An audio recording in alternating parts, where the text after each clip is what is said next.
지난번 수요 설교 때 로마서 4장까지를 전반적으로 나눴었어요. 그 내용을 오늘 5장 1절 상반절에서 요약하고 있습니다. 그러므로 우리가 믿음으로 의롭다 하심을 받았으니, 우리의 죄를 대속하신 예수 그리스도를 믿음으로 말미암아 죄에 물들어 있던 우리가 예수 그리스도의 피로 깨끗함을 받게 된 거예요. 그래서 우리가 그로 말미암아 의롭게 되었습니다. 그런데 여기서 반드시 우리가 거쳐야 하는 과정이 있어요. 자신이 하나님 앞에 죄인이라는 것을 깨닫고 인정해야 되는 거예요. 자신의 죄가 무엇인지 모르거나 또는 알면서 인정하지 않고 숨기고 있는 사람과는 하나님이 교제할 수 없습니다. 교제 자체가 안 되는 거예요.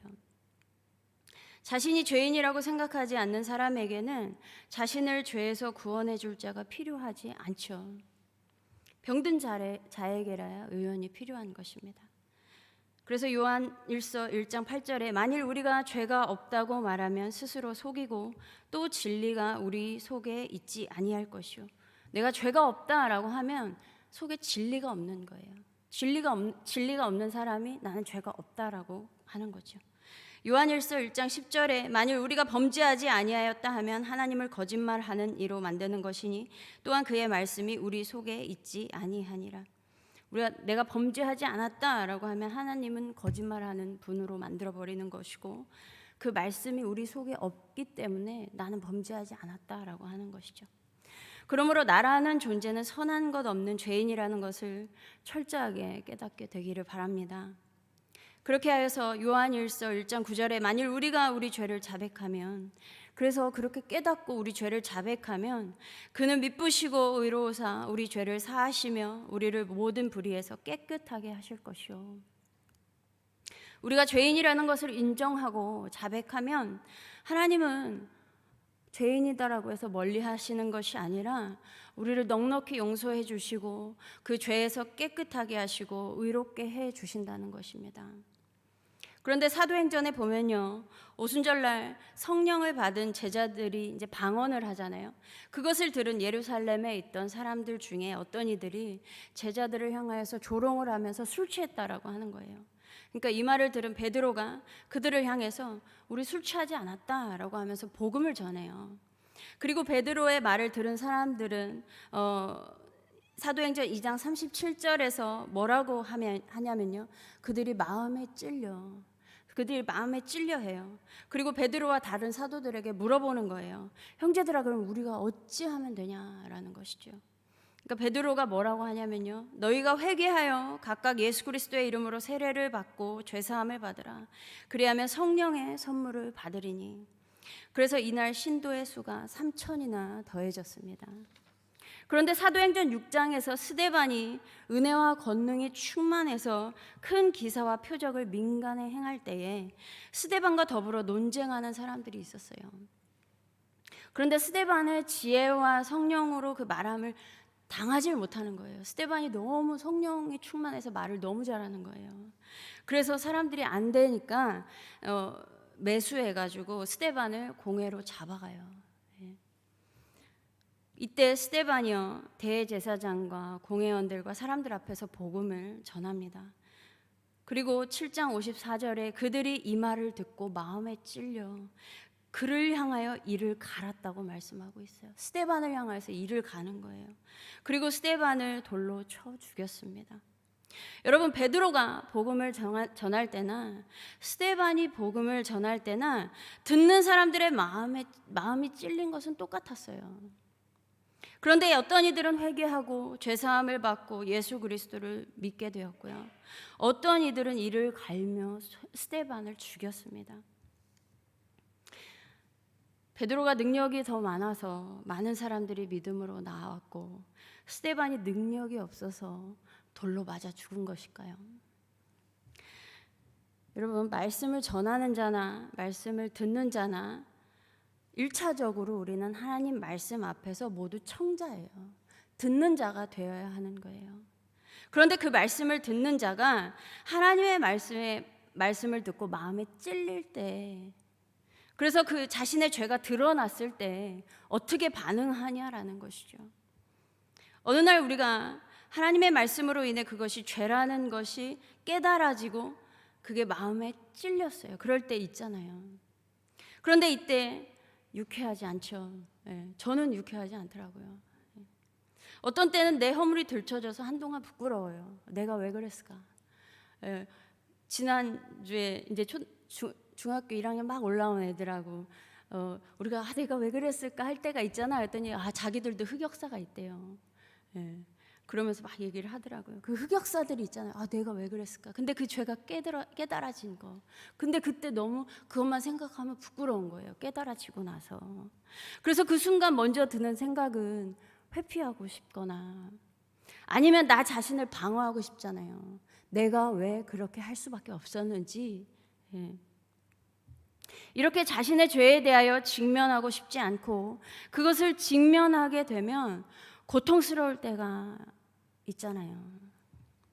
그러나 분명한 것은 내가 예수 그리스도를 믿고 나의 유죄를 인정하고 회개할 때 하나님과 화평할 수 있는 것입니다. 더 나아가서 하나님과 막혔던 관계가 이어지면서 그 교제가 깊어질수록 하나님과 화평을 누리게 되는 정도 역시 비례하는 거예요.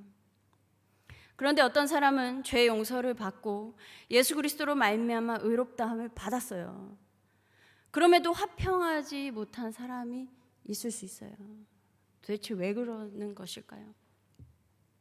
그것을 밭에 뿌려진 씨의 비유로 보면요, 길가에 뿌려진 씨는요, 말씀의 씨앗이 마음에 들어갈 틈이 아예 없어요.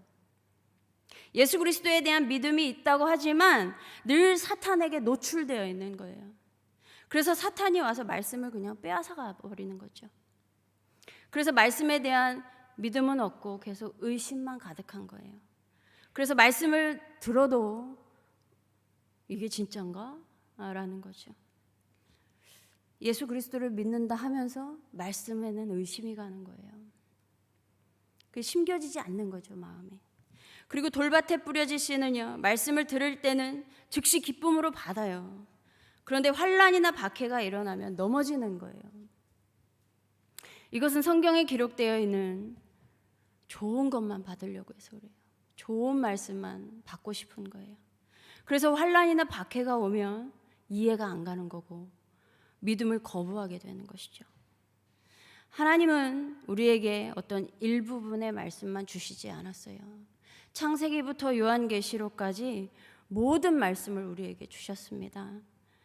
그러므로 성경에 기록된 모든 말씀을 받아들이셔야 돼요. 인정하셔야 돼요. 그래야지만 의인은 7번 넘어질지라도 다시 일어서게 된다는 말씀이 내게서 역사하는 거예요. 그러나 돌밭의 마음을 갖고 있어서 환난이나 박해로 넘어진 사람은 다시 일어설지 모르겠지만 다시 일어서길 기도할 뿐이죠. 또한 가시떨기밭에 뿌려진 씨는 말씀을 들어요. 근데 세상의 염려와 재물의 유혹에 넘어가 버리는 거예요. 믿음의 사람은요, 하나님과 재물을 겸하여 섬길 수 없습니다. 또한 세상을 살아가면서 우리가 크고 작은 염려가 있죠. 생기잖아요. 그런데 그 염려에 사로잡혀 버리면 나의 믿음도 집어삼켜 버리는 거예요. 이렇게 길가나 돌밭, 가시떨기 밭을 가진 사람들은 외부에서 자극이 올 때마다 흔들려서 평안이 없는 거예요. 평안하지 못한 거예요. 그래서 하나님과 더불어 화평할 수가 없죠. 그런데 좋은 밭에 뿌려진 씨는 말씀을 듣고 깨달아 결실하여 100배, 60배, 30배의 결실을 맺는다는 것입니다. 그런데요, 좋은 밭인 사람들은 살면서 아무 일도 안 일어나서 그렇게 결실을 할까요? 아무리 좋은 밭이라고 해도요, 길가나 돌밭, 가시떨기 밭처럼요, 사탄의 역사로 말씀을 빼앗겨서 때로 말씀의 의심이 찾아올 때도 있고요, 환난이나 박해를 경험할 때도 있어요. 세상에 염려되는 일이 찾아올 때도 있고 재물의 유혹도 찾아올 수 있어요.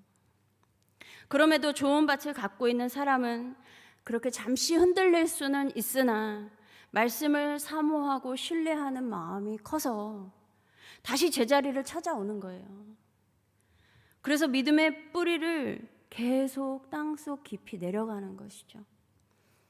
그래서 외부 환경에 의해서 쉽게 뽑히거나 흔들리지 않는 것입니다. 믿음으로 말미암아 말씀을 사모하고 염려보다 하나님을 더욱 신뢰하며 유혹이 오지만 하나님과 동행하는 것을 더 즐겨하는 거예요. 이러한 사람에게 화평이 있는 것입니다.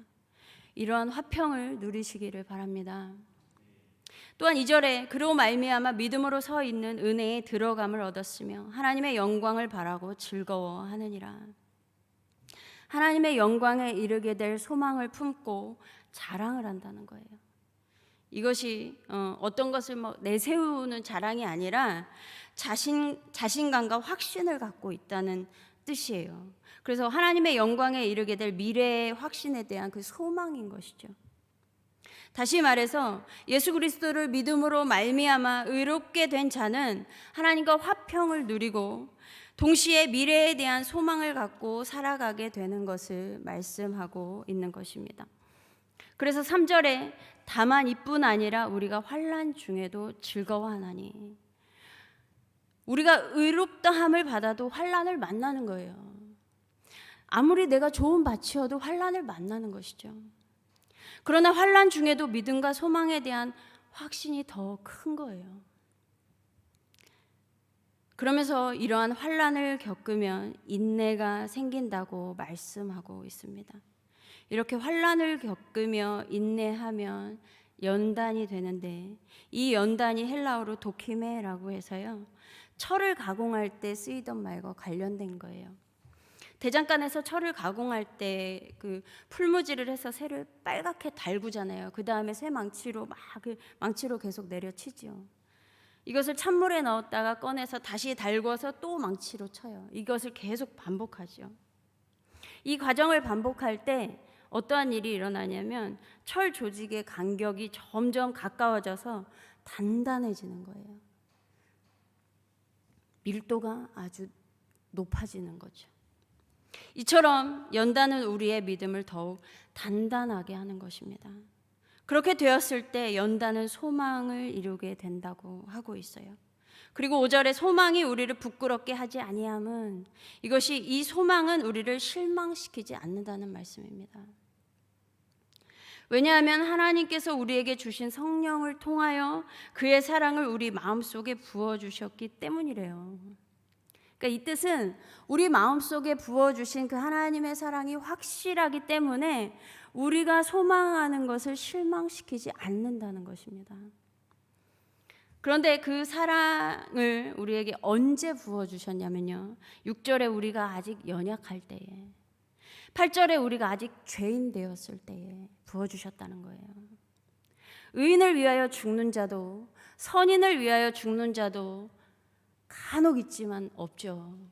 간혹 있어요. 근데 하물며 우리가 죄로 인해 하나님과 여전히 원수 되었을 때에 하나님의 아들 독생자 예수 그리스도께서 십자가에 죽으셔서 하나님의 사랑을 우리에게 확실하게 증거해 주셨습니다. 이렇게 우리가 하나님과 원수 되었을 때에 그의 아들의 죽으심으로 말미암아 화목하게 되었는데, 이 화목하게 된 자가 더욱 그의 그 살아나심으로 말미암아 구원을 받을 거라는 거예요. 그러니까 이 구원은 현재뿐만이 아니라 미래까지 계속 된다는 것입니다. 그래서 이러한 소망은 우리를 실망시키지 않는다는 거예요. 이 하나님의 사랑이 이 소망을 실망시키지 않게 하신다는 것입니다. 그뿐 아니라 이제 우리로 화목하게 하신 우리 주 예수 그리스도로 말미암아 하나님 안에서 또한 즐거워한다는 거예요. 믿음으로 말미암아 하나님을 자랑하게 되는 것이죠. 이렇게 의롭게 된 사람은 미래에 대한 확신이 있는 거예요. 그래서 믿음으로 말미암아 의롭게 된 자는 소망을 품고 살아가는 것입니다. 히브리서 11장 1절, 믿음은 바라는 것들의 실상이요 보이지 않는 것들의 증거니. 믿음과 소망은 분리되어 있는 것이 아니라 연결선상에 있는 거예요. 믿는 자는 소망하게 되어 있는 것입니다. 그런데 이 모든 것, 죄인이 의롭게 되고 하나님과 화평하며 은혜의 자리에 나아갈 수 있고 미래에 대하여 소망할 수 있는 것은 그로 말미암아라고 말씀하고 있어요.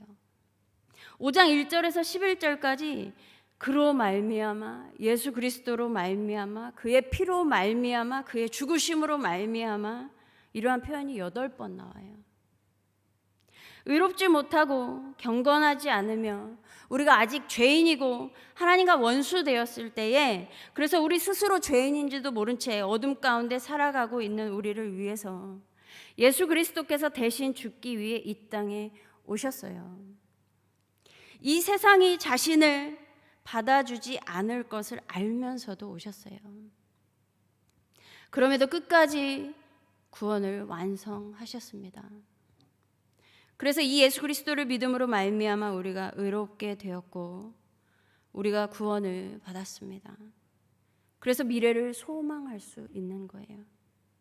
여기에 우리가 기여한 것은 단 1%도 없어요. 여러분, 우리에게서는 선한 것이 하나도 나오지 않습니다.